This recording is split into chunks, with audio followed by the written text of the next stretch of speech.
ہمیں لوگ کہتے ہیں کہ کب ان سے جان چھڑائیں گے آپ، اور ہمیں لوگ اب تانے دیتے ہیں کہ آپ کب آپ کیا کریں. ہم تو چاہتے ہیں کہ نائب حکومت ہے اور غیر پارلیمانی طریقے سے آئی ہے، لیکن ہم ان سے پارلیمانی طریقے سے، آئینی سر طریقے سے. آپ نے ایک لفظ یوز کیا کہ ہمارا پہلے لولی بیہیویئر تھا، بڑا اچھا بیہیویئر تھا ان کے ساتھ، تو اب آپ کیا سمجھتے ہیں کہ حکومت اور اپوزیشن کے درمیان جو محاذ آرائی کا دور کا آغاز ہو گیا اب؟ دیکھیں ماضرائی تو عمران خان نے پہلے دن سے ماضرائی شروع کر دی. جب پہلے دن پہ دیکھیں، جب حکومتیں بنتی ہیں، حکومت اپوزیشن کو ساتھ لے کے چلتی ہے، حکومتیں اپنے معاملات اپوزیشن کے ساتھ بیٹھ کے سیٹل کرتی ہیں.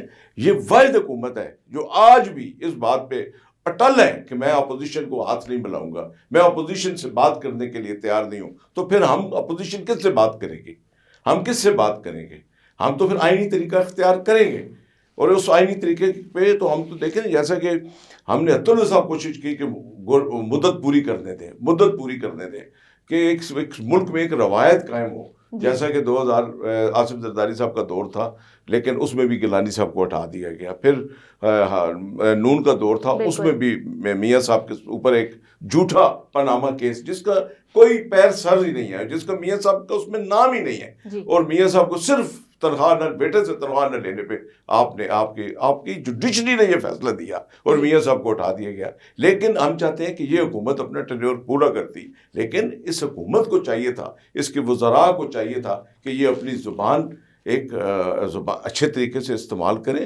اور یہ زیب نہیں دیتا اس ملک میں جو کلچر انہوں نے اپنایا ہوا ہے، یہ انشاءاللہ ان کے سامنے وہی کلچر اب ان کے سامنے آئے گا. اچھا سر، کیا نام ہے اس کا، پاکستان مسلم لیگ نون جو ہے اب کس سمت جا رہی ہے، اور جو نواز شریف کا بیانیہ تھا کیا وہ درست سمت جا رہے ہیں؟ اور یہ بھی بتائیے گا کہ آپ کس کے ساتھ ہیں، نون کے ساتھ یا شین کے ساتھ؟ نہیں، ہمارے انشاءاللہ یہ تو 5 سال سے، ابھی 4-5 سال سے یہ مین نون شین کر رہے ہیں. الحمدللہ یہ جماعت جو ہے میاں نواز شریف کے بیانیے کے ساتھ چل رہی ہے، اور ٹوٹلی اس جماعت میں کوئی دوسرا گروپ نہیں ہے. یہ سارے میاں نواز شریف کی جماعت ہے، اور یہ ہم لوگ سب میاں نواز شریف کو اپنا قائد تسلیم کرتے ہیں، اور میاں نواز شریف کے بیانیے کے ساتھ چل رہے ہیں. اور انشاءاللہ میاں نواز شریف کا بیانیہ، ساری جماعتیں میاں نواز شریف کا بیانیہ تسلیم کریں گے. اچھا یہ ملک بچ تب سر، سکتا ہے. یہ تاثر کیوں اپنایا جاتا ہے یہ شین اور میم کی جماعت ہے، ایسا کیوں کہا جاتا ہے؟ اگر ایسا کہا بھی جاتا ہے تو کافی ٹائم ہو گیا، اس کی کوئی مطلب تذلیل کیوں نہیں کی گئی، کوئی سچائی کیوں نہیں سامنے دیکھیں لائی آج گئی؟ تک آپ ثابت نہیں کر سکے. آج بھی مریم نواز جو ہے، میاں شہباز شریف صاحب ہمارے پارٹی صدر ہیں، جو وہ کہتے ہیں میاں مریم نواز صاحبہ، شاید کاکان عباسی صاحب اور دیگر ہمارے جتنے قائدین ہیں تمام لبیک کہتے ہیں اس بات پہ. میاں شہباز شریف صاحب خود میاں نواز شریف صاحب کو اپنا لیڈر تسلیم کرتے ہیں. وہ کہتے ہیں کہ میاں نواز شریف کا بیانیہ اس ملک میں چلے گا تو میاں نواز شریف کا. یہ ہم نہیں کہتے. اب تو انشاءاللہ تعالیٰ پاکستان کی تمام سیاسی جماعتیں یہ تسلیم کریں گی کہ اس ملک میں ووٹ کو عزت دو کا جو نعرہ ہے وہی کامیاب ہوگا، اور یہ ملک اسی صورت میں ترقی کر سکتا ہے. اچھا سر، آپ نے کہا ہے کہ ہم سلیکٹڈ حکومت کو گھر بھیجنا چاہتے ہیں، اس لیے تحریک عدم اعتماد لانا چاہتے ہیں، تو یہ بھی بتائیے گا کہ نواز شریف صاحب کب واپس آ رہے ہیں، وہ کب آئیں گے؟ دیکھیں میاں نواز شریف صاحب کی پوری جماعت پاکستان میں موجود ہے، ان کی بیٹی پاکستان میں، لیکن سر لیڈر تو وہی ہے نا. لیڈر میاں نواز شریف صاحب. ہم کہتے ہیں اللہ تعالیٰ جب تک وہ صحت مند نہیں ہوتے وہ پاکستان کیوں آئیں؟ وہ پاکستان میں جیل کاٹ کے گئے ہیں اپنی بیٹی کے ساتھ. اس ملک کی تاریخ میں یہ لکھی جائے گی تاریخ کے جوان بیٹی کے ساتھ میاں صاحب نے جیل کی صحبتیں برداشت کی، ان کی بیٹی نے جیل کی صحبتیں برداشت کی. لیکن جب وہ گئے تو وہ ان کی جو صحت اجازت نہیں دیتی تھی، اور اس وقت اللہ کے فضل سے وہ اپنا وہاں پہ علاج کرا رہے ہیں. اور ہم نون کا کوئی کارکن یہ بات تسلیم نہیں کرتا کہ میاں صاحب، ہمیں ان کی صحت سب سے زیادہ عزیز ہے. بیگم کلثوم نواز کے ساتھ جو ہوا، کہا جاتا ہے کہ وہ بیمار ہیں، لیکن برطانیہ سے تو ایسی کوئی خبر نہیں آتی. مطلب روز کی جیسے خبریں ہوتی ہیں کہ ہاسپٹلائز ہو جاتا ہے پیشنٹ، بیمار ہوتے ہیں تو پتہ چلتا ہے، ایسی تو کوئی خبر نہیں آتی کہ نواز شریف صاحب بیمار ہیں، ایسا کچھ بھی نہیں. ہمیں ضرورت کیا ہے کہ ہم ایسی خبر دیکھیں. ابھی میڈیکل رپورٹ آئی ہے یہاں پہ، جب میاں صاحب یہاں سے گئے ہیں تمام ڈاکٹرز نے، شوکت خانم کے ڈاکٹرز نے مل کر بیٹھ کر ان کی رپورٹس جو ہیں وہ چیک کی، اور کیبنٹ نے بیٹھ کے فیصلہ کیا، کابینہ میں فیصلہ، پرائم منسٹر نے فیصلہ کیا کہ میاں صاحب کی رپورٹس جو ہیں وہ ٹھیک ہیں اور میاں صاحب کو جانا چاہیے. ابھی جو جو نئی رپورٹ آئی ہے ہائی کورٹ میں سبمٹ ہوئی ہے، اس میں ڈاکٹرز نے واضح طور پہ کہا ہے کہ میاں صاحب کی صحت ٹھیک نہیں ہے، ان کو لمبے سفر کی اجازت نہیں دی جا سکتی. اور ہم یہ چاہتے ہیں ابھی ہم جو یہاں موجود ہیں، ہمیں جیل بند کریں، ہمیں جیلوں میں پھینک دیں. ہماری پوری لیڈرشپ روز ہم ہائی کورٹ میں، مریم نواز صاحبہ روز لاہور سے، ہر تیسرے دن لاہور سے یہاں پہنچی ہوتی ہے. کوئی کیس نہیں ہے، کوئی کیس پروو نہیں کر سکے آج تک. آج پانی کا کیس تھا, اس میں میاں شہباز شریف صاحب بری ہو گئے, دیگر انہوں نے بے پناہ جھوٹے کیس ہیں, کوئی ایک کیس ثابت کر کے تو بتائیں نا. تو ہم ویسے ہی ان کے اپنے آپ کو, لیکن ہم کہتے ہیں کہ پہلے ہم وہ صحبتیں برداشت کرنا چاہتے ہیں. ہمیں وہ ہم تو بھاگے تو نہیں ہیں, ہم تو فیس کر رہے ہیں, کورٹ بھی فیس کر رہے ہیں, ان کے کیسز بھی فیس کر رہے ہیں, یہ جو زبان استعمال کر رہے ہیں وہ بھی برداشت کر رہے ہیں, اور انشاءاللہ وہ وقت آنے والا ہے کہ ان کو اب دینی پڑیں گی یہ جتنی. اچھا سر, آپ نے کیسز کی بات کی ہے تو میں یہی پوچھوں گی کہ کیس تو کوئی بھی ثابت نہیں ہوا. ایون فیلڈ ریفرنس کا کیس دیکھتے ہیں کہ بار بار لٹکایا جا رہا ہے, کبھی کون سا بہانہ کبھی کون سا بہانہ. تو جب یہ ثابت نہیں کر پاتے تو ایسا کیوں کہتے ہیں کہ ہم جو ہے شریف خاندان کو جیل بھیجیں گے, ان کو سبق سکھائیں گے, ایسا کیوں کہا جاتا ہے جب کوئی کیس ثابت ہی نہیں ہوتا؟ کیا نون لیگ کو کمزور کرنے کی کوشش؟ آپ حیران ہوں گی کہ اقوام متحدہ میں پرائم منسٹر جا کے بجائے کشمیر کی یا فلسطین کی یا افغانستان کی بات کرے, وہاں پہ بیٹھ گئے کہ میں ان کی ایئر کنڈیشن اتروا دوں گا جیلوں میں ان کو جیلوں میں سخت سے سخت ترین سزا دلواؤں گا, میں یہ کروں. آج 3.5-4 سال میں ان کا بیانیہ سوائے اپوزیشن کو جیلوں میں بھیجنے کے, انہوں نے یہ نہیں سوچا کہ جو غریب لوگ جو ہیں, جو روٹی سے آج لاچار ہو چکے ہیں, جن کے پاس روزگار نہیں ہے, جو بچے اسکول نہیں جا رہے, جو بچے اسکول نہیں جا سکتے, جو ایک میاں شہباز شریف صاحب نے لیپ ٹاپس جو لائق بچے تھے ان کو دینے شروع کیے, ہم نے اسکالرشپس دینی شروع کی, وہ سب ختم ہو گئیں. آج ملک, میں آپ کو بتاؤں کہ لائنیں لگی ہوئی ہیں کھاد کے لیے, لائنیں. لوگ کسان کے بارے میں بات کر رہے ہیں, کسان کو کھاد نہیں مل رہی ہے. اگر کھاد نہیں ملے گی تو آپ کی گندم کی فصل کیسے اچھی ہوگی؟ آج یہ ملک ایکسپورٹ کرتا تھا, آج ہم گندم امپورٹ کر رہے ہیں, آج ہم چینی امپورٹ کر رہے ہیں, آج ہم کھاد باہر سے امپورٹ کر رہے ہیں. تو یہ کیا ماسوائے ایک کہ یہ اپوزیشن کے پیچھے اپوزیشن کو سزائیں دیں گے. اور آج تک پرائم منسٹر صاحب نے کبھی بھی, یہ پرائم منسٹر کے شعبہ نہیں, یہ وزیر داخلہ کا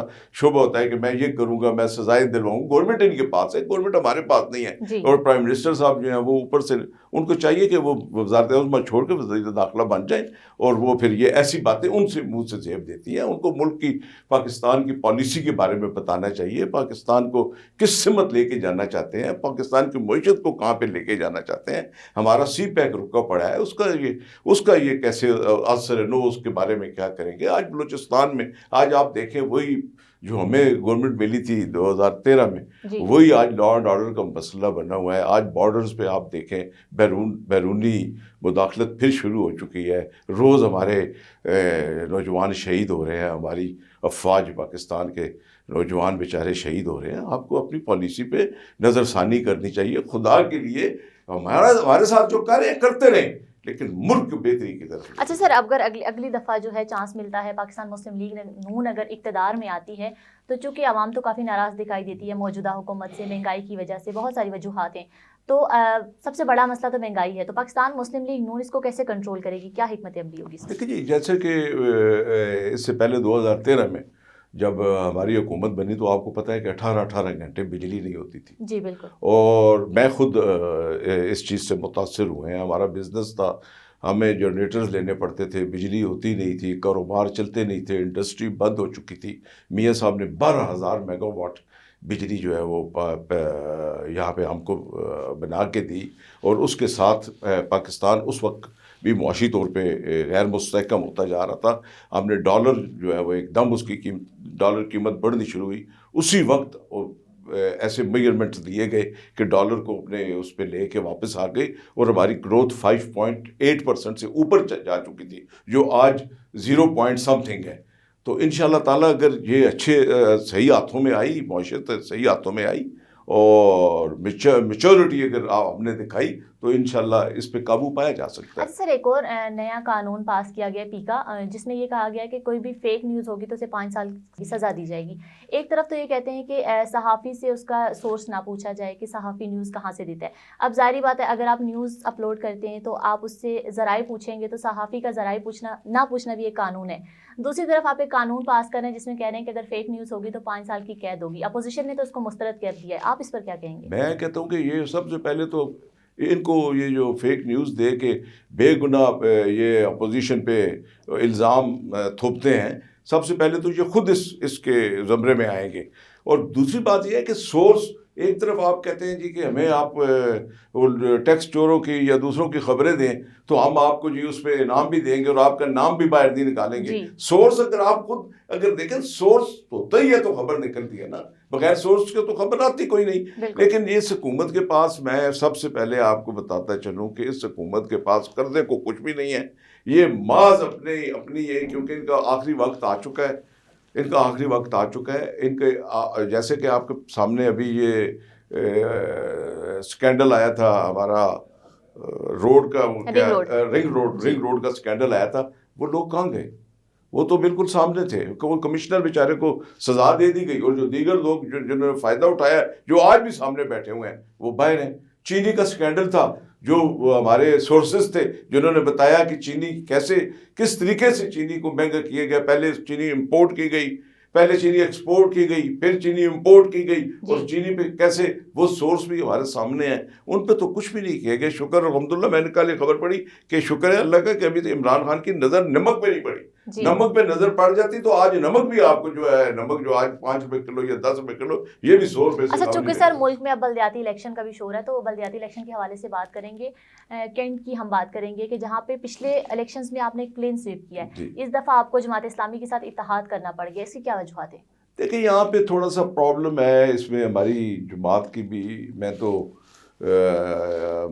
نے اپنے قیادت سے بھی ہم نے کہا پنڈی میں ہماری جو تنظیم ہے 10-12 سال سے ایک نام ناسی تنظیم بنی ہوئی ہے, اور وہ 5-6 بندے جو ہیں وہی جا کے پنجاب میں جو بات کرتے ہیں ان کی بات سنی جاتی ہے, جس کی وجہ سے ہمیں 2013 میں بھی لاتلافی مسلم لیگ نون کو نقصان ہوا, اور پھر 2018 میں بھی. آج مسلم لیگ پنڈی ڈویژن نواز شریف کا, میاں نواز شریف کا گڑھ ہے جی, لیکن بدقسمتی ہماری کہ ہماری تنظیم, ہمارے اندرونی جو معاملات ہیں اس پہ ابھی تک نوٹس نہیں لے رہے, اور وہی 4 آدمی 5 آدمی یہاں بیٹھے ہوئے ہیں جو خبر وہ وہاں پہ پہنچاتے ہیں. وہ قیادت سمجھتی ہے کہ یہ ٹھیک ہے, کارکن پسند نہیں کرتا اس بات کو. اور بدقسمتی کہ N60 جہاں سے میں الیکشن لڑا تھا ان حلقوں سے میں واضح اکثریت سے جیتا تھا, ان حلقوں سے ہمیں 4 سیٹوں سے شکست ہوئی.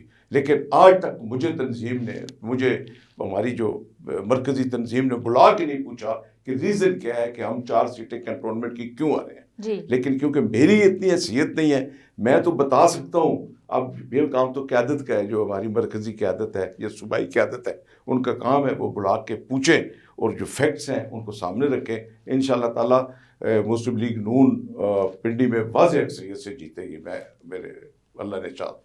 اچھا سر, پنڈی مسلم لیگ نون کے بارے میں یہ کہا جاتا ہے کہ کافی گروپنگ کا شکار ہوتی ہے, توڑ پھوڑ کا شکار ہوتی ہے, اس کی کیا وجوہات ہیں؟ کہیں وہ شین اور میم والی بات سچ تو نہیں ہے؟ شین میم والی بات نہیں ہے. یہاں پہ صرف یہ ہے کہ بدقسمتی یہ ہے کہ 10-15 سال سے جو لوگ مسلم لیگ نون کی طرف سے جن کو عہدے دیے گئے ہیں آج بھی وہی بیٹھے ہیں, اور وہ اپنے بچوں کو, اپنے بیٹوں کو, اپنے بھائیوں کو, اپنے عہدوں پہ, اپنے تعلق والوں کو, اپنے عزیزوں کو وہ عہدے دے دیتے ہیں. اور جو کارکن ہیں جو 25-30 سال سے میاں نواز شریف کے نام کے پیچھے مرنے کو تیار ہیں, وہ بیچارے پس رہے ہیں, اور جس وجہ سے وہ ڈس ہارٹ ہوتے ہیں اور ان کی سنی نہیں جاتی.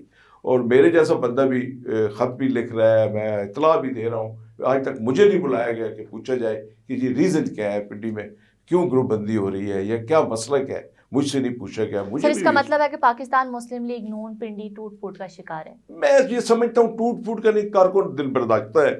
پنڈی کا کارکن جو ہے وہ دل برداشتہ ہے. پنڈی کے جتنے سینئر کارکن ہیں وہ سب ان جو ہماری جھوٹی تنظیم بنی ہوئی ہے 4-5 آدمیوں پہ منحصر کر رہی ہے, وہ غلط خبریں دیتے ہیں, وہ غلط اطلاع دیتے ہیں اپنی مرکزی قیادت کو, جس کی وجہ سے ہمیں نقصان ہو رہا ہے. اچھا سر, ایک اور چیز سننے میں آتی ہے کہ سجاد خان ہمیشہ مشکل میں الیکشن لڑتا ہے, یعنی ان کے پاس جب کوئی کارکن نہیں ہوتا تو سجاد خان کو الیکشن لڑوا دیتے ہیں, ایسا ہوتا ہے کیا؟ ایسا شکر الحمدللہ کہ میں 20-25 سال سے جس حلقے میں رہ رہا ہوں وہاں کی 4-5 یوسیز جو ہیں وہ ہمیشہ ہم جیتے ہیں اللہ کے فضل سے, چاہے گورنمنٹ پیپلز پارٹی کی ہو چاہے نون کی ہو, ہم اپنی وہ سیٹیں نکالتے ہیں یوسیز کے حوالے سے. اور پھر مشکل وقت میں بھی انشاءاللہ تعالیٰ اللہ تعالیٰ, کیونکہ کارکن میرے ساتھ ہیں, کارکن جو ہے ان کو پتہ ہے کہ ہر مشکل اور اس وقت میں ان کے ساتھ ہوتا ہوں, اور میرے کہنے پہ کارکن جو ہیں جوک در جوک میرے پاس آتے ہیں, اور ان کو بھی منع کیا جاتا ہے. ہماری تنظیم کے کچھ لوگ ہیں وہ کارکنوں کو منع کرتے ہیں کہ میرے فنکشن پہ بھی نہ جائیں, یہ میں ایک ایسی بات کہ پارٹی کا کوئی قصور نہیں ہماری کا، صرف اتنا فقط مجھے بھی گلہ ہے کہ ہماری قیادت کو، صوبائی قیادت کو اور مرکزی قیادت کو فی الفور نوٹس لینا چاہیے اور ان معاملات کو سلجھانا چاہیے تاکہ ایک اچھے پلیٹ فارم پہ ہم۔ اچھا سر، آپ کے ہاتھوں میں MNA کی لکیر کب نظر آئے گی ہمیں؟ دیکھیں میں انشاءاللہ میں آپ حیران ہوں گی، میں تو سوچ بھی نہیں سکتا تھا کہ جیسے میاں صاحب نے مجھے جیل میں بلا کے ٹکٹ دیا جب میاں صاحب یہاں اڈیالہ جیل میں تھے، اور 1 مہینہ پہلے جو ہے جنرل الیکشن میں پوری پنڈی ڈویژن ہار گئی تھی اور 27 دن بعد میرا الیکشن تھا، تو لوگ حیران تھے کہ مجھے میاں صاحب نے جب ٹکٹ دیا، لوگ حیران تھے کہ سجاد خان کے پاس کون سا اللہ دین کا چراغ ہے کہ یہ جیت سکتا ہے، کیونکہ سارے بڑے بڑے برج ہمارے سارے ہار گئے تھے۔ لیکن اب میں سمجھتا ہوں کہ میں پنڈی کے لوگوں کا احسان کا بدلہ نہیں اتار سکتا کہ جس محبت کے ساتھ انہوں نے میرا الیکشن، اور وہ یہ سب سمجھ رہے تھے کہ میاں صاحب نے سجاد خان پہ اعتماد کیا، اس کا مطلب ہے کہ میاں صاحب، اور ان لوگوں نے جوک در جوک، اور آپ یقین جانیں رات 9 بجے پورا پنڈی میں شنائیاں بج رہی تھی، ڈھول بج رہے تھے، 9 بجے ٹی وی پہ آ چکا تھا، ہم جیت چکے تھے، لال حویلی میں ماتم ہو گیا تھا، وہاں پہ بتیاں بند، بجلی بند، اور صبح 4 بجے مجھے 350 ووٹوں سے ہرا دیا گیا۔ اچھا سر، آپ نے لال حویلی کا ذکر کیا تو یہی ایک کوشچن میرے مائنڈ میں آ گیا کہ ہمیشہ اوپوننٹ لال حویلی کو کیوں سمجھا جاتا ہے؟ جب بھی دیکھو تو شیخ رشید کے کام زیادہ نظر آتے ہیں، جب وہ آپ کے ساتھ ہوتے ہیں تو زیادہ شیخ رشید ہی کریڈٹ لے رہے ہوتے ہیں کہ شیخ رشید نے یہ کام کیا، شیخ رشید نے ایسا کیا۔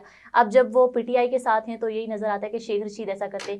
کیا مطلب ایسی کیا وجہ ہے کہ جو آپ لوگ نہیں کرتے، صرف شیخ رشید ہی کریڈٹ لے جاتے ہیں؟ دیکھیں شیخ رشید صاحب جو ہے وہ پولیٹیشین ہے، جب وہ نون میں تھے تو وہ میاں صاحب کے بہت زیادہ قریب تھے اور میاں صاحب کی بڑی عنایتیں ان پہ تھیں، انہوں نے جو کام راولپنڈی کے، اور میاں صاحب بھی راولپنڈی سے محبت کرتے تھے، میاں صاحب نے ان کو کروڑوں نہیں اربوں فنڈ دیے، یہ جتنے کالج یونیورسٹیز یہاں پہ بنی ہوئی ہیں فاطمہ، یہ سارے میاں صاحب، ہم مشکور ہیں میاں صاحب کے کہ میاں صاحب نے راولپنڈی، اور آج راولپنڈی کیوں مسلم لیگ نون کا گڑھ ہے کہ لوگ سمجھتے ہیں کہ یہ میاں صاحب کے، لیکن سر سارا کریڈٹ تو شیخ رشید صاحب لے جاتے ہیں، اب وہ اس پارٹی کے ساتھ ہیں تو وہاں پہ یہ کہا جاتا ہے کہ شیخ رشید صاحب کی بدقسمتی یہ ہے، میں یہ سمجھتا ہوں کہ یہ ان کی کوئی فتح نہیں ہے کہ اگر وہ اپرچونسٹ ہے تو اس کا مطلب اگر وہ لائل رہتے میاں صاحب کے ساتھ تو میں یہ سمجھتا ہوں کہ وہ اگر MNA نہ بھی بنتے دوبارہ، وہ لائل رہتے تو وہ بہت بڑا ایک ان کو ملتا راولپنڈی کے عوام کی طرف سے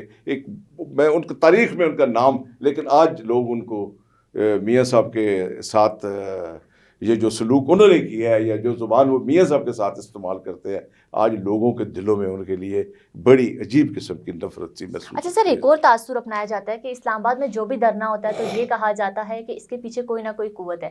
اب چونکہ آپ لوگ بھی دھرنا کرنے جا رہے ہیں تو کیا آپ لوگوں کے ساتھ بھی کوئی قوت موجود ہے؟ نہیں، ہمارے ساتھ تو قوت نہیں، ہمیں تو روکا ہی جاتا ہے، ہمیں تو رات کو ہی ہمیں ریسٹ کر لیا جاتا ہے، ہمارے بندوں کو رات کو ریسٹ کر دیا، ہم تو بڑی مشکل کے ساتھ نکلتے ہیں، لیکن کوئی نہیں، ہم ان چیزوں سے خوفزدہ نہیں، سیاست میں یہ چیزیں ہوتی ہیں، ایسے ہاتھ ہوتے ہیں خفیہ ہاتھ جو ہمیں، جو اپوزیشن کو تنگ کرتے ہیں، کوئی نہیں، ہم انشاءاللہ ان چیزوں کو فیس کریں گے اللہ کی۔ اچھا میرا آخری سوال ہے سر آپ سے کہ 2023 کے الیکشن میں، اگلے جو جنرل الیکشن ہونے لگے اس میں کیا ہوگا؟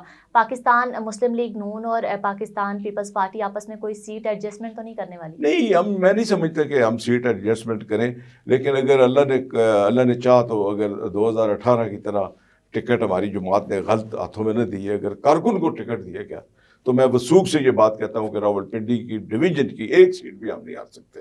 اگر ہماری جماعت نے اپنے کارکنوں کو، چند بندوں کی باتوں پہ نہیں، اپنے کارکنوں کو اگر ٹکٹ دیا تو انشاءاللہ تعالیٰ پنڈی کیا پورے پاکستان میں مسلم لیگ نون ایک قوت ثابت ہوگی، ہمیں کسی کے ساتھ اطاعت کی کوئی ضرورت نہیں۔ اسی کے ساتھ عریشہ صغیر کو اجازت دیجیے، اللہ حافظ۔ حق اور سچ کی آواز،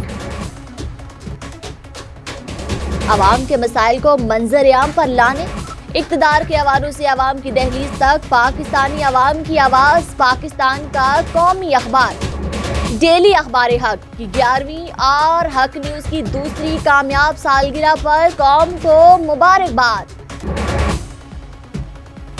12 کلر صفحات پر مشتمل ڈیلی اخبار حق نے ایک اور سنگ میل عبور کر لیا۔